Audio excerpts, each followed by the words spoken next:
Hello' বন্ধু বান্ধৱীসকল, কি কৰি আছে বাৰু? দিনৰ 12 বজাত ভাত পানী খোৱা হ'লনে সকলোৱে?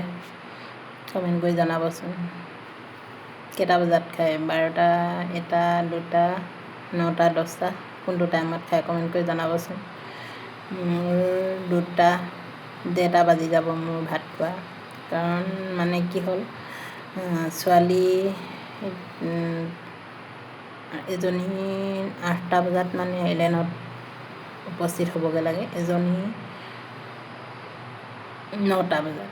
তাকে সিহঁতৰ কাৰণে সোনকালে বনাব লাগে, টিফিন চিফিন বনাই মেলি সিহঁতক ৰেডি কৰি থ'বগৈ লাগে, মানে ক্লাছত থ'বগৈ লাগে। মই নিজে বনাই মেলি ৰেডি কৰি খুৱাই বোৱাই থৈ আহোঁগৈ। সেই ৰাতিপুৱা সময়কণত মোৰ খাবলৈ মন নাযায়। আৰু সিহঁতক মই থৈ নহালৈকে মানে মই কিবা এটা খাম মনত একো ভাৱেই নাহে।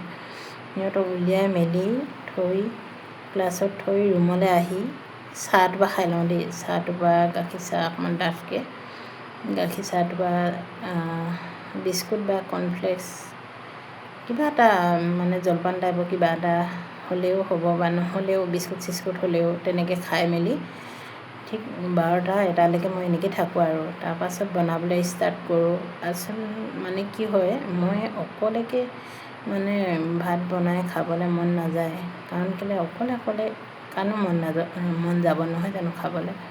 মই সিহঁতৰ লগত হ'লে খাবলৈ মন যায়, আৰু সেই সময়ত আকৌ মোৰ খাবলৈ সময় নাথাকে নহয়। সিহঁতক ৰেডি কৰিব লাগে, টিফিন ভৰাব লাগে, কিবা কৰিব লাগে, পানী বটল ভৰাব লাগে, বেগ ৰেডি কৰি দিব লাগে, ইউনিফৰ্ম ৰেডি কৰি দিব লাগে। একদম মানে সেই সময়ত উশাহ ল'বলৈ সময় নহয় বুলি ক'লেও ভুল নহ'ব নেকি। ইমানেই স্পীড দৌৰিব লাগে, উঠিয়ে মেলি লগালগ বাথৰুম গৈ গা পা ধুই লগালগ টিফিনত ষ্টাৰ্ট কৰ, বনোৱা মেলা তেনেকৈ আৰু। ল'ৰা ৰেডি কৰি থৈ আহি দৌৰাদৌৰিকৈ আহি মেলি আকৌ আহি কিবা এটা খাই লওঁ আৰু খাই মেলি সেই 12টা 1টা বাজি যায়গৈ আৰু মোবাইলটো খুলি ল'লেতো জানাই আৰু যে যোনেই হ'লেও মোবাইলটো যদি খুলি লয় সিটো 1 ঘণ্টা আধা ঘণ্টা মোবাইলটো থ'ব নোৱাৰি। মই 1 ঘণ্টা নহয়, মই আহি মেলি মোবাইলটো লৈ ল'লে আৰু মোৰ 12টা বাজিবই, 12টা 1টা বাজিবই আৰু তাৰপিছতহে মই মোবাইলটো এৰোঁ। মানে কি হয়, ৰুমৰ ভিতৰত কি কৰিম ন, মোবাইলটোৱে নাচাওঁ, কি কৰোঁ, ফেচবুকত লাগি যাওঁ, ফেচবুকত কাৰোবাক কমেণ্ট কৰি থাকোঁ, ৰিপ্লাই কৰোঁ, কমেণ্ট কৰোঁ, তেনেকৈ সময়বোৰ কটাওঁ আৰু। আজি তাকে আৰু মোৰ ফ্ৰেণ্ডসকলক কৰোঁ আৰু মই ৰুমৰ ভিতৰত মই এনেদৰে থাকোঁ আৰু মই টাইমবোৰ পাছ কৰোঁ।